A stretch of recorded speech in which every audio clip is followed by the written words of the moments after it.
The alien woman seized me during battle. But when she saw my necklace, she called off the war. The sky over the mining colony of Korath 9 was filled with fire.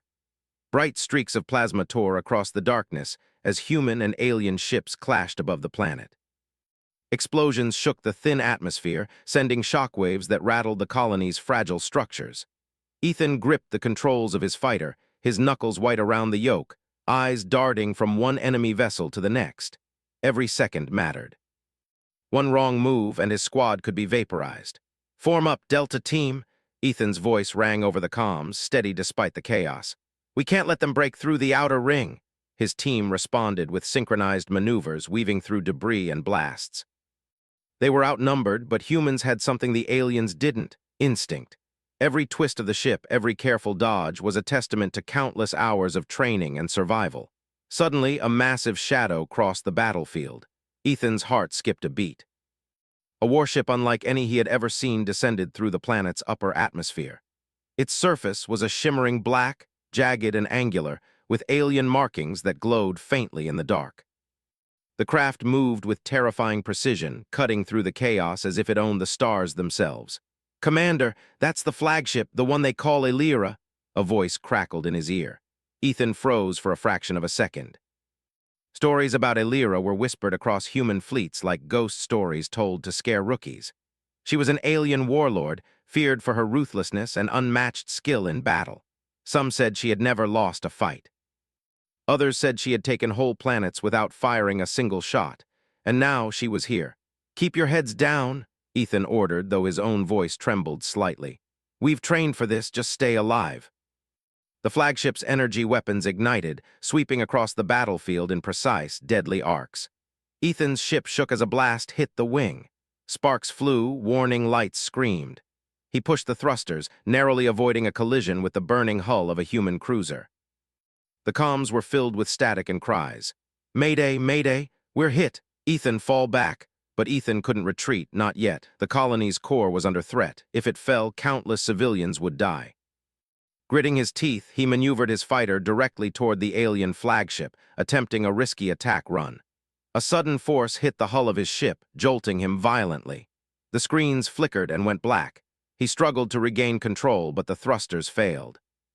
The fighter was spinning, trapped in a tractor beam from the alien warship. "No, no, no, no," Ethan shouted, frantically tapping controls, but it was useless.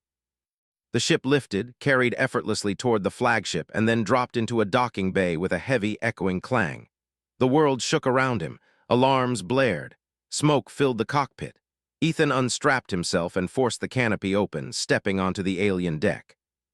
The corridor was vast and sterile, lit with soft blue lights that made the metal walls gleam. The air smelled faintly of ozone and something else, something he couldn't place. And then he saw her. Elira stood at the far end of the corridor, tall and commanding. Her skin had a pale shimmer, almost like polished stone, and her eyes glowed faintly amber. Her armor was elegant but deadly, etched with the same alien symbols he had seen on the flagship's hull. She moved with a grace that was unnerving, yet every step radiated power. "You are the human who dares to resist," she said, her voice calm but sharp like steel slicing through air. Ethan straightened, forcing confidence he didn't feel. "I'm here to protect my people," he replied. His voice carried more conviction than he actually felt. Elira tilted her head, studying him carefully. "Many humans fall before my fleet. You are different."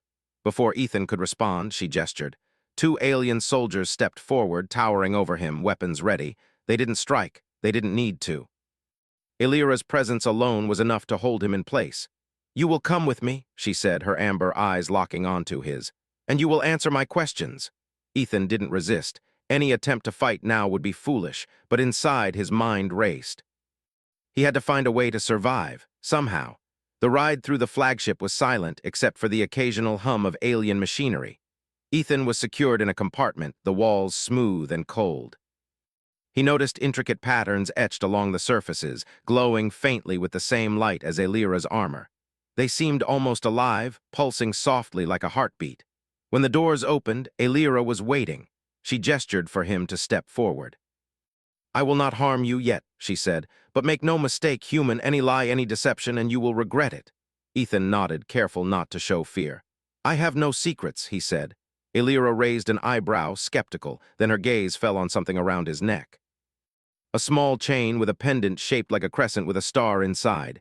She froze, her expression shifting. For the first time, Ethan saw hesitation in her eyes. "What is that?" she asked, her voice quieter, almost reverent. Ethan touched the necklace. "It belonged to my grandfather," he said. "He said it was a symbol of peace long ago before the wars began." Elira took a step closer, examining it. Her eyes softened, though her posture remained rigid. Where did you get this?" "It's been passed down through my family," Ethan replied carefully. "It's important, to both our people maybe." Elira's fingers hovered above the pendant. She whispered something in her own language, a sound that seemed both musical and strange. Ethan couldn't understand the words, but the tone was almost shocked. Her soldiers shifted uneasily. They could sense the change in their leader, the uncertainty in her command. Elira looked at Ethan again, searching his face. "Your ancestor," she murmured. He was part of the Peace Council. He tried to stop the First War." Ethan blinked. I didn't know." "Yes," Elira said softly, "and now, centuries later, the symbol remains." She took a deep breath, then turned sharply to her soldiers. "Do not touch him. He is under my protection." The soldiers obeyed, though they exchanged confused glances. Ethan's heart pounded. He had survived the capture, but more than that, he had intrigued the most feared warrior in the galaxy. Elira studied him a moment longer, then gestured for him to follow. They walked through corridors lined with glowing panels, the hum of engines vibrating beneath their feet. The flagship was massive, far larger than any human ship Ethan had seen, yet it moved with grace and precision, as if it were a single living organism. Finally, they entered a room that overlooked the battlefield through a huge viewport. Ethan could see the colony below, still under attack, though the assault had slowed. The alien ships were holding position, as if waiting for orders. "Why haven't you destroyed them?" Ethan asked, his voice steady but curious. Elira's amber eyes met his. "I am not blind. I see the symbol you carry. You are a link to a past I thought lost. Perhaps the war need not continue." Ethan's heart skipped a beat. Could it be that simple? A necklace, an ancient heirloom, had stopped the flagship of the galaxy's most feared warrior from annihilating his home. He swallowed hard. "Then there's a chance we can survive this." Elira's gaze softened slightly. "Perhaps, if you prove yourself trustworthy, if you show that humans can honor the old ways, that they are more than soldiers and weapons, perhaps there is hope." Ethan nodded, unsure of what she meant, but sensing the weight of her words. He knew this was only the beginning. The war was far from over. But for the first time, he felt a sliver of hope, a chance that one person, one symbol, could make a difference. As they stood together, overlooking the battle, Ethan realized that survival alone would not be enough. He had to earn trust, navigate alien politics, and find a way to bridge centuries of hatred between their species. The necklace around his neck was small, but it carried the weight of history, and perhaps the power to change the future. Outside, the stars continued to blaze with fire and destruction, but inside the flagship, a fragile moment of peace had begun. And Ethan, once just a pilot, now stood at the center of a story that could decide the fate of two civilizations. The flagship drifted silently above Korath 9, its shadow stretching across the burning colony below. Ethan stood beside Elira, still struggling to process the events of the last hours. Just moments ago, he had been on the verge of death, captured by the most feared warrior in the galaxy. And now, she was speaking to him cautiously, as if he were something more than an enemy. Elira's amber eyes scanned the battlefield. "Your people are brave," she said quietly. "But bravery alone does not stop a war. I need to know, why did your ancestor carry this symbol? Why has it survived for so long?" Ethan looked down at the small necklace around his neck. The crescent with a star inside glimmered faintly, catching the light of the flagship's engines. "I don't know all the details," he admitted. "My grandfather said it was a sign of peace, a reminder that humans and, well, other species once tried to live together without war." "That's all I know." Elira stepped closer, studying him carefully. "Centuries ago, your people and mine, there was a treaty. It was fragile and it ended in blood, but the symbol survives. That means someone remembered even after all this time." Ethan swallowed. The weight of history pressed down on him.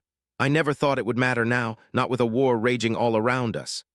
"It matters," Elira said firmly. "It always matters. Symbols carry power even when armies forget them. That is why I hesitate to destroy your colony." That symbol, it reminds me of what could have been, of what can still be. For a long moment, neither spoke. Outside, laser fire streaked through the atmosphere and distant explosions lit the sky. Yet inside the flagship, a fragile calm held sway.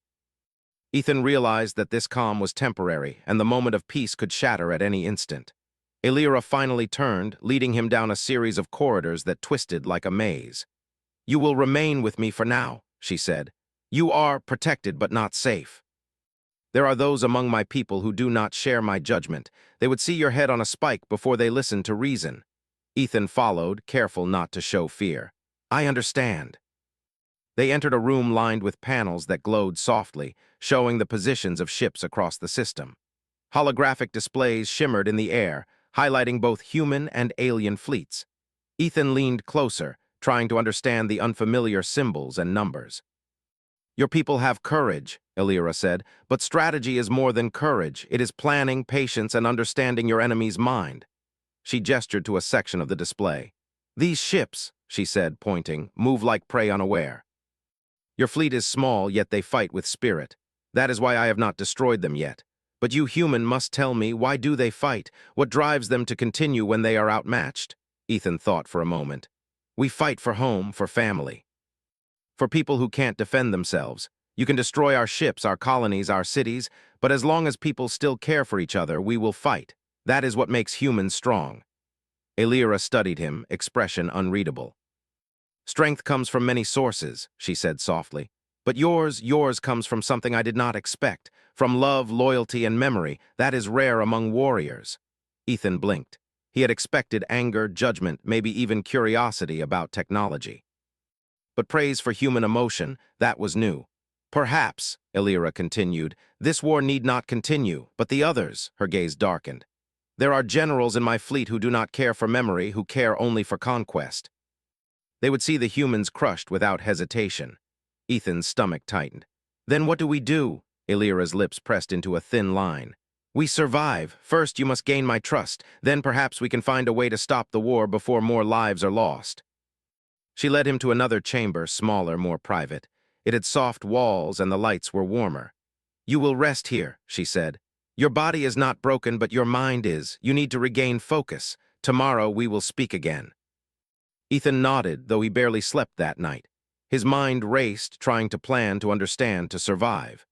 Yet in the quiet moments, he kept returning to the necklace, to the symbol that had stopped Elira from killing him outright. Somehow, this small piece of metal carried more power than the strongest ship in the galaxy. The next day, Elira summoned him to a conference room aboard the flagship. Several of her officers were present, tall and imposing, their faces unreadable. Ethan felt their eyes on him, cold and assessing. "This human carries a symbol of our ancient treaty," Elira said, her voice firm. "He is not my enemy, he is under my protection." One of the officers, a tall, sharp-featured alien, hissed, "Commander, this is dangerous." "He is an enemy. By rights, he should be interrogated. He could be a spy, a trick," Elira's eyes flashed. "He carries the symbol. That is reason enough to pause. If we harm him, we dishonor our history and bring shame upon ourselves. We are warriors, yes, but we are not blind." The room fell silent. Ethan realized the weight of what had just happened. Elira's words were not mere orders. They were a challenge to her own people. By protecting him, she risked angering powerful officers who wanted nothing but victory. Elira gestured for him to sit. "You will answer my questions," she said, "and you will tell me about your people, about humans, what drives you, what you hope to achieve. Honesty will serve you, deception will not." Ethan leaned forward, choosing his words carefully. "We want peace," he said simply. "Not all humans, of course, but most of us just want to live. We fight because we have to, not because we want war. And we value symbols, history, and memory. They remind us of who we are and why we fight." Elira's expression softened, though her eyes remained sharp. "Your people value memory. That is rare. Most species forget the past when war begins. You remember, and that remembrance gives you strength." Ethan hesitated, then added, "I think your people once did the same. Maybe some of you still do." Elira's gaze fell on the necklace again. "Some of us do," she murmured, "but many have forgotten. They only see power, conquest, and survival, and now it is my task to remind them." For hours, Ethan and Elira spoke. He learned that the alien species, called the Valans, had once had a council that governed relations with other civilizations. Centuries ago, humans had been part of that council, a rare alliance. But betrayal and misunderstanding had shattered the peace, leading to the wars that now span galaxies. As he spoke, Elira listened, occasionally nodding, occasionally asking questions that cut deep into human history. She seemed genuinely curious, not hostile. Ethan realized that she was searching for something more than answers. She was searching for truth, for proof that humans were more than conquerors. Later, Elira escorted him to a training deck. "You must understand," she said, "that knowledge alone will not save your people. Strategy, skill, and courage are equally important. You must be prepared for what is coming." The deck was vast, with holographic targets floating in the air. Ethan felt his heart race as Elira demonstrated techniques, her movements precise, elegant, and deadly. Every strike, every dodge was a lesson in discipline and power. "You will learn quickly," she said, her voice calm. "You have potential, human, that is why I protect you." Ethan tried to mimic her movements, stumbling at first, then finding a rhythm. He realized that this training was more than physical, it was mental, a way to teach focus, awareness, and control. And as he trained, he felt a strange bond forming. He respected Elira not as an enemy, but as a warrior, a leader, and someone who could change the course of history. After hours of training, they rested. Elira studied him silently, then spoke. "Your symbol, it is more than a charm, it is a message, to my people and to yours. If the others see it, they will remember the treaty, the past, and the possibility of peace." Ethan nodded. "I never thought it could be more than a keepsake." "It is more," Elira said firmly. "History is alive even in small objects. And sometimes, a small object can stop a war." Outside the flagship, the battle continued, though the attacks had slowed. Ethan knew the real test was coming. Protecting the colony was only the first step. To survive, he had to earn trust, navigate alien politics, and perhaps prevent the rogue generals from reigniting the conflict. That night, Ethan sat alone, the necklace resting against his chest. He thought of his grandfather, of the humans who had fought and died for peace, and of the fragile hope that now rested in his hands. Elira had seen the symbol, hesitated, and chosen mercy. But the galaxy was vast, and threats lurked everywhere. The next moves would determine the fate of entire civilizations. And for the first time, Ethan realized that he was not just a pilot, a soldier, or a survivor. He was a link, a bridge between two worlds, carrying the legacy of the past and the possibility of a future where humans and Vaylans could coexist. The necklace was small, but it was powerful. And Ethan knew, deep down, that the next step would be the hardest one yet. The morning light inside the flagship was pale and steady, washing the corridors in a soft glow. Ethan woke to the quiet hum of the ship's engines and the faint shimmer of alien panels along the walls. He stretched, still feeling the tension from the day before. His muscles ached from the training, his mind raced with the lessons Elira had taught him. He had learned more about strategy, awareness, and patience than in years of human military school. Elira appeared at the doorway, moving with the calm authority that had marked her since their first encounter. Her amber eyes scanned him as if weighing his readiness. "We move today," she said. "There is much to do and little time. You must be ready." Ethan nodded. "Where are we going?" "To see my fleet," Elira replied. "You need to understand the structure, the hierarchy, and the dangers that lie within. Not all my officers will accept you, and not all will accept me if I protect you." He felt a ripple of unease. The thought of facing an entire fleet of aliens who might want him dead was terrifying. But he reminded himself of the necklace around his neck and the small, stubborn hope that had kept him alive. The journey through the flagship's corridors led to a massive observation deck. The walls were transparent, giving a view of the fleet below. Hundreds of alien ships hovered in formation, their black, angular hulls glinting against the starfield. Each vessel moved like a single organism, precise and controlled. Ethan swallowed. The scale was overwhelming. "It's incredible," he said softly. Elira's lips pressed together. "Impressive, yes, dangerous too. You must learn to navigate both the physical battle and the politics. The war is not only fought with weapons, it is fought with trust, loyalty, and fear." She guided him toward a shuttle. "We will visit the Central Command ship," she explained. "There are officers there who do not trust humans. You must show them that your presence serves a purpose, that you are not a spy, that you can help us maintain order, not destroy it." Ethan's stomach twisted. He had never faced anything like this. In human terms, it was as if he were walking into the heart of the enemy's capital, alone, and trying to convince their rulers to trust him. And yet, he followed without protest. Fear was one thing, survival was another. The shuttle detached from the flagship and glided toward the central command vessel. It was even larger than Elira's flagship, with multiple decks visible from the outside, each bristling with weaponry and observation platforms. As they approached, Ethan noticed figures moving along the outer decks, soldiers in sleek black armor, their movements synchronized and precise. Elira guided the shuttle inside, and they entered a grand command chamber. The room was circular, with a massive holographic display floating above the floor, showing the entire sector of the galaxy where the war raged. Around the display, officers gathered, tall, imposing figures, their expressions unreadable, their eyes sharp and cold. Elira cleared her throat. "These are my senior officers. They are loyal to me, but not blindly. They question my decisions, and they question my judgment." Her gaze shifted to Ethan.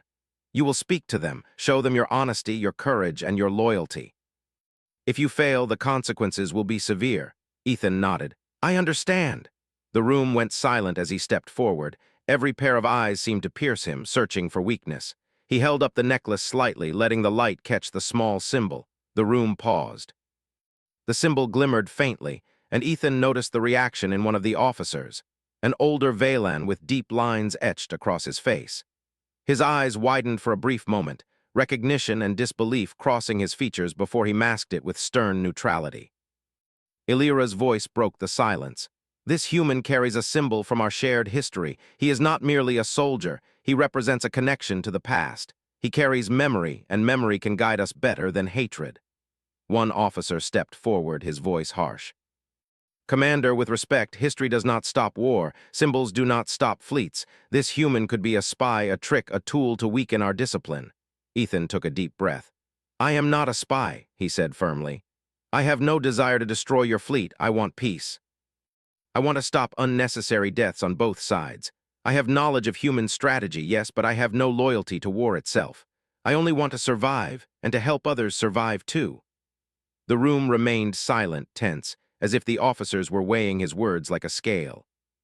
Finally, Elira spoke. "Do you see now why I protect him? He speaks with truth. His heart is not blinded by war, and his mind is clear. That is rare."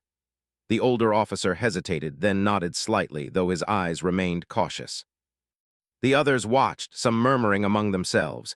Ethan felt a small sense of relief. He had survived the first challenge. Elira guided him through the chamber, explaining each officer's role and the function of the fleet. Ethan listened carefully, absorbing every detail. The more he understood, the more he realized the danger, not just from human attacks, but from within the Valan fleet itself. Some officers were ambitious, eager to prove their loyalty through ruthless action. They would see any hesitation as weakness. Later, they moved to a tactical briefing room. Elira pointed to the holographic map of the war zone. "Your people are strong, but scattered. Rogue groups attack without coordination. We cannot destroy them all, but we can influence outcomes." "That is where your knowledge comes in." Ethan studied the display. "We could create diversions, force their movements, and minimize casualties. If we can predict their actions, we can stop major attacks before they happen." Elira nodded. "Precisely. But we must also consider my fleet. Not all agree with my methods. There are those who would see this as weakness." The conversation was interrupted by a commotion outside. Alarms blared and officers rushed to the viewport. Ethan followed, heart pounding. Below them, a small squad of alien ships had gone rogue, breaking formation and moving toward human colonies without orders. "They disobey," Elira said, her voice low but sharp. "They seek glory and conquest, regardless of the treaty, regardless of me. They must be stopped before they ignite further conflict." Ethan felt a chill. Rogue officers within the fleet meant danger not just for humans, but for Elira herself. "How do we stop them?" he asked. Elira's expression hardened. "With precision, with strategy, with courage. And with trust." She paused, her amber eyes meeting his. "I will not ask you to fight my people, but I will ask you to think like them, predict them, and guide me. Together we can prevent disaster." The next hours were tense. Ethan worked alongside Elira, analyzing the rogue ships' movements and predicting their targets. His understanding of human tactics helped Elira anticipate the rogue officers' decisions, and together they devised a plan to intercept them without unnecessary bloodshed. As they worked, Ethan noticed subtle changes in Elira. She was no longer the distant, terrifying warlord he had first met. She listened, questioned, and sometimes even deferred to his judgment. Yet beneath the cooperation, he sensed the constant pressure of her command. One wrong move, one misstep, and she could lose control of her fleet or her life. Finally, the plan was ready. Elira summoned a small strike team loyal to her and led Ethan aboard a sleek interceptor. "We move now," she said. "Speed, precision, and surprise. Trust me and trust yourself." The interceptor launched, cutting through the void toward the rogue ships.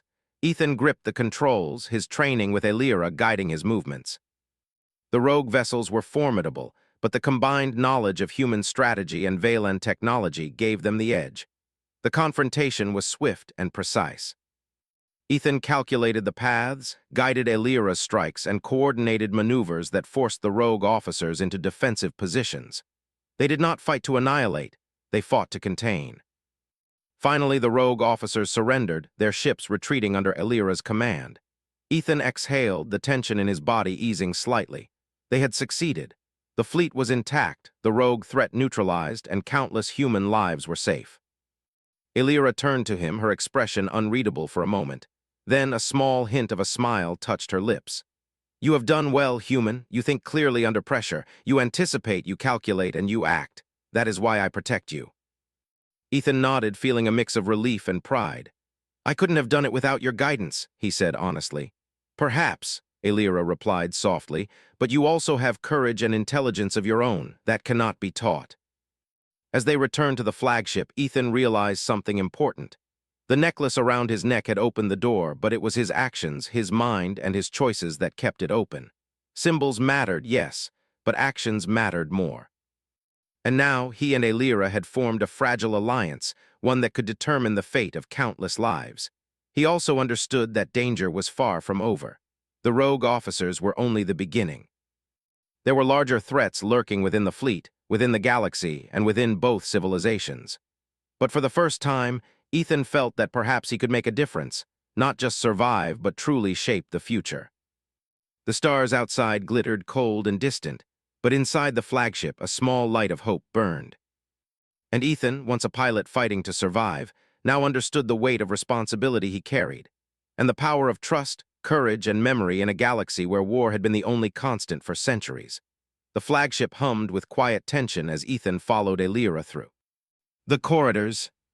The calm of the ship belied the storm brewing within its fleet. Rogue officers had been neutralized, but Ethan knew that danger lingered in shadows. Elira moved with purpose, her amber eyes scanning every panel and doorway. She did not speak of the threat, but Ethan could feel it in the stiff lines of her armor, in the way her hand rested near her weapon. They entered a secure chamber, a small room lined with communication panels and tactical displays. Elira gestured for him to sit at one of the consoles. "There is more to this war than battles," she said. "You have seen the rogue officers, yes, but there are others who plot in secret, those who would see the galaxy burn rather than honor memory or mercy." Ethan's heart sank. "More than the fleet, more than the rogue ships," Elira nodded. "There are generals who believe the treaty is a weakness. They will stop at nothing to eliminate humans and anyone who stands in their way, including me if I show hesitation." He swallowed. The realization hit him fully. The war was not only external, it was inside the enemy's own command structure. One misstep could mean disaster, not just for him, but for both civilizations. Elira tapped a panel, and a holographic map of the fleet appeared. Small icons glowed red, indicating unusual movements. "These ships are not following orders," she said. "They are gathering, planning an assault beyond what is necessary to secure territory. They intend to provoke human forces to force an all-out battle where neither side can control the outcome." Ethan leaned closer. "They want a war they cannot win but will force anyway." "Yes," Elira said, her voice tight, "and if they succeed, countless lives will be lost. Humans, Valans, all caught in the fire. We must act quickly but carefully. If we move too soon, they will suspect us. If we delay, they will strike." Ethan's mind raced. "We need a plan to expose them, something that shows the fleet that their actions are rogue and dangerous. Evidence they cannot deny." Elira's eyes softened slightly, a hint of relief crossing her face. You think like a strategist, human, that is why I protect you, but the risk is great, you must come with me. They moved swiftly through the ship to a small interceptor, one of the fastest craft in the fleet. Ethan noticed the tension in the corridors. Crew members watched them pass, whispering, their expressions cautious. He realized that even aboard Elira's flagship, trust was fragile. As they launched into the void, Ethan studied the holographic map. The rogue ships were gathering near a contested system, their numbers growing. We need to intercept them before they reach the colonies, he said. If we can take control of communications, we can expose their intentions to the entire fleet. Elira nodded. Precisely, but this mission is dangerous. You will be aboard my ship during the operation. Any failure could be fatal. Ethan's pulse quickened. Fear was natural, but he forced himself to focus. I'm ready. The interceptor raced through space, weaving through asteroid fields and debris from earlier battles.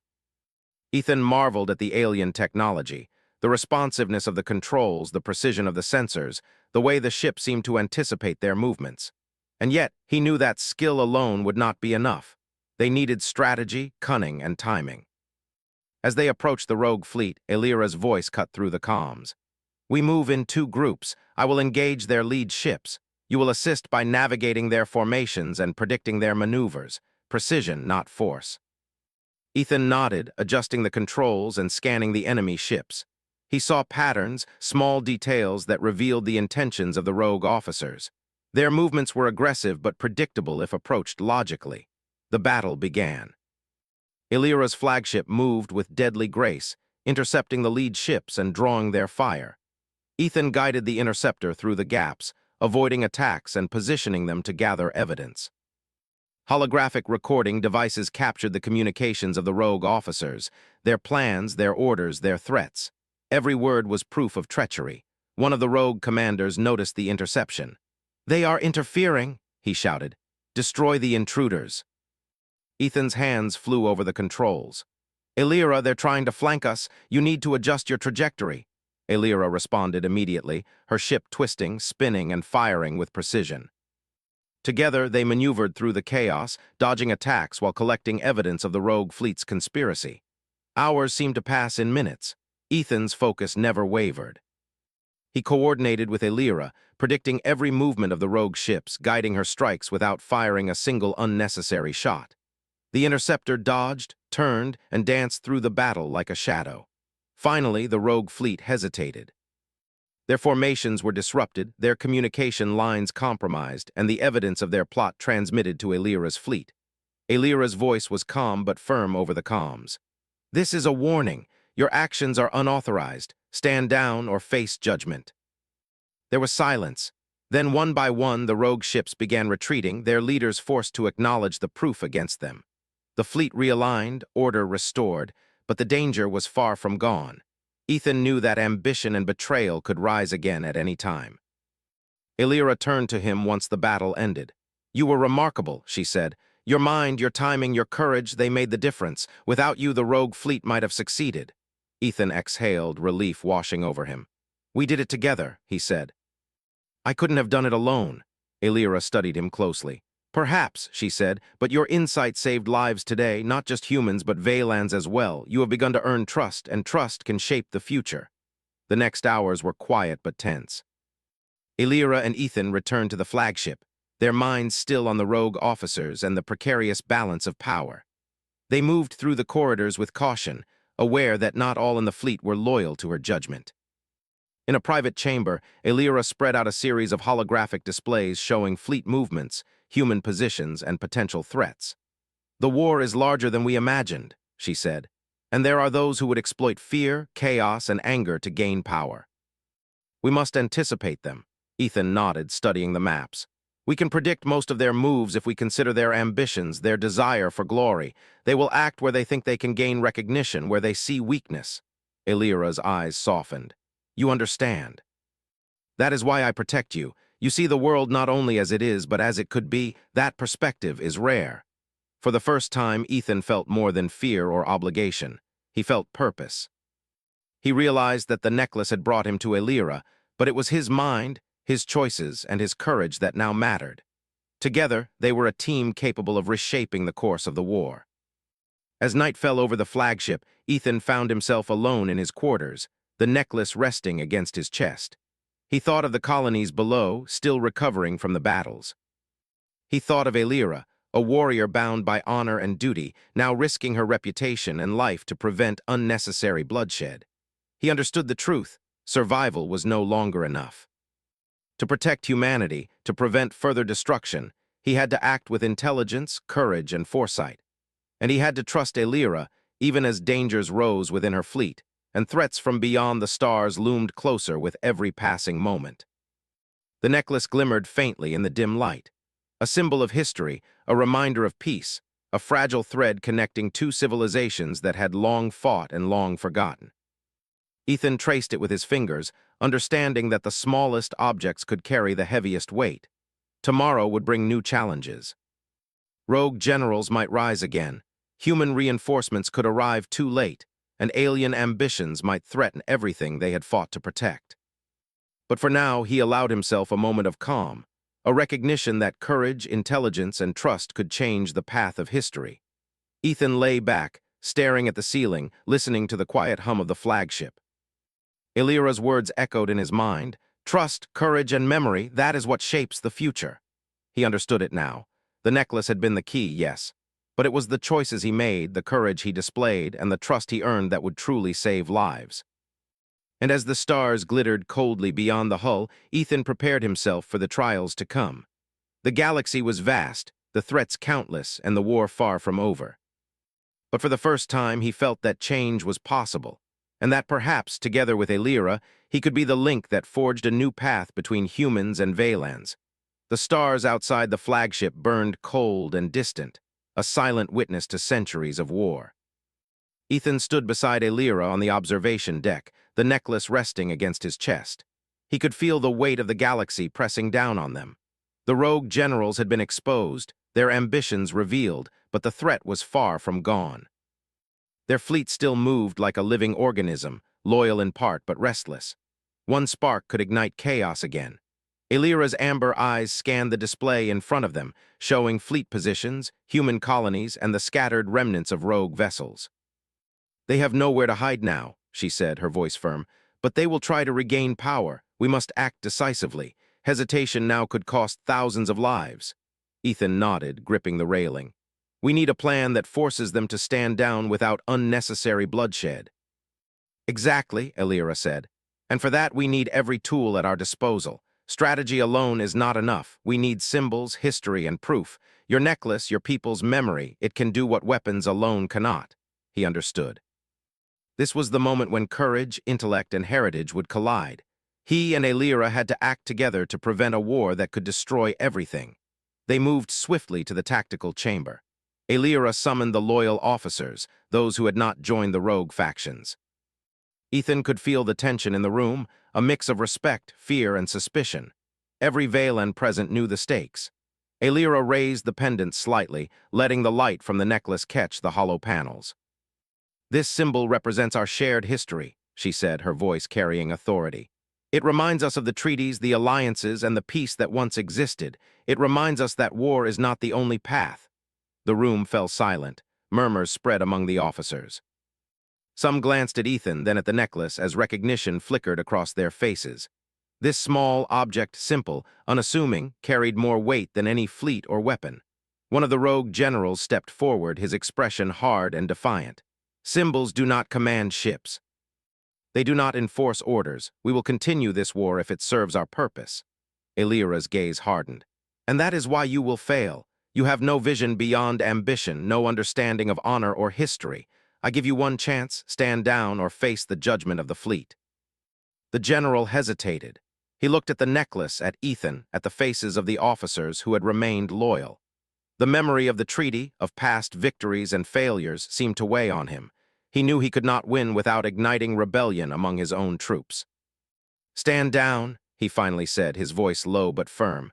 We will comply." A ripple of relief passed through the room, but the tension remained. Ethan knew that compliance did not equal loyalty. The generals had been stopped for now, but their ambitions would not vanish. The galaxy was full of those who craved power, and history had shown that betrayal could come from any corner. Alira turned to Ethan, her expression softening. You see now, human, history can shape the present. Symbols, memory, and courage can change outcomes. And you have been a part of that change.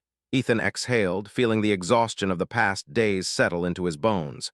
I didn't do it alone, he said. You guided me, you trusted me. Alira shook her head slightly. You acted with clarity and courage when it mattered most. That cannot be taught. That is innate. That is human. The two of them moved to the observation deck once more. Below, the colonies were still recovering, the damage of the battle visible but no longer growing. The rogue officers had been neutralized, and for now the war had been paused. The fragile threads of peace had returned. Ethan's gaze drifted to the necklace. He thought of his grandfather, of the stories he had told, of the long-forgotten treaties and alliances that had brought humans and Vaylans together centuries ago. And he realized that small things, symbols, words, gestures, could carry power far beyond their size. Alira's voice broke his thoughts. We have stopped this threat for now, she said. But the galaxy will not remain calm forever. You must understand this, human. Change requires vigilance, courage, and the willingness to act when others hesitate. Ethan nodded. I understand. And I will do what I can to help. Alira studied him, her amber eyes reflecting the starlight. Perhaps more than you realize, human. Perhaps the future depends on what you choose to do next. The night passed quietly aboard the flagship. Ethan trained, studied, and strategized alongside Alira. Each movement, each lesson built trust, understanding, and respect. They were no longer simply pilot and commander. They were partners in preserving life and shaping the future. The following morning, Alira called a meeting with both Veylan and human leaders. Representatives from the colonies joined via secure channels. Ethan watched as old enemies faced one another, tense and wary, yet united in the presence of evidence, strategy, and the symbolic power of the necklace. Alira stepped forward. The war has been stopped not by weapons alone, but by understanding and memory, she said. The humans have shown courage and intelligence. The necklace they carry is a reminder of treaties long forgotten, and the hope that they represent cannot be ignored. She gestured to Ethan. This human has risked his life to prevent unnecessary bloodshed. He has earned our respect and trust, and through him we are reminded that peace is possible even after centuries of conflict. The room remained silent for a long moment. Then, slowly, leaders on both sides nodded. Conversations began, tentative and careful but genuine. For the first time in decades, humans and Vaylans spoke as allies, not enemies. Ethan felt a surge of relief, tempered by the knowledge that this peace was fragile. Rogue ambitions could rise again. Misunderstandings could spark battles. But for now, the first steps toward a new future had been taken. Alira turned to him privately, her expression unreadable. You did well, human. Not because of skill with weapons, not because of luck, but because of your courage, insight, and willingness to act when others hesitate. Ethan smiled faintly, exhaustion and relief mixing in his chest. I couldn't have done it without your guidance. She shook her head slightly. No, you did this. The necklace brought us together, yes, but it was your choices that saved lives. Remember this, human. History remembers actions, not objects. For a long moment they stood together, watching the stars glitter beyond the hull of the flagship. Ethan realized that he had changed. He was no longer simply a pilot, a soldier fighting to survive. He was a bridge between worlds, a symbol of what could be achieved when courage, trust, and memory guided choices. Outside, the galaxy remained vast and dangerous, but a fragile hope burned brighter than it had in centuries. The colonies below began to rebuild, the wounded recovered, and the war that had seemed inevitable had been paused, not by force alone, but by understanding, strategy, and respect for history. Ethan touched the necklace gently, feeling the weight of generations upon him. It was small, yet it carried the power to change minds, save lives, and inspire hope.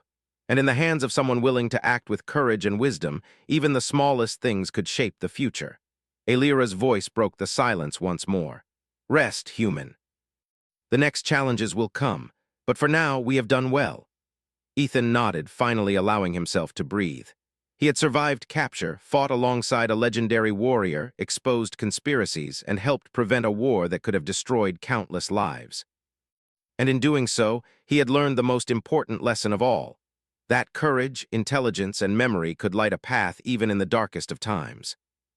As the flagship moved silently through the stars, Ethan stood at the observation deck, the necklace against his chest, and looked at the distant galaxies. He knew that this piece was fragile, that challenges would return, and that the choices he and Elira made next could define the fate of civilizations. But for the first time in his life, he felt something rare and precious: hope. And hope, he realized, was more powerful than any weapon.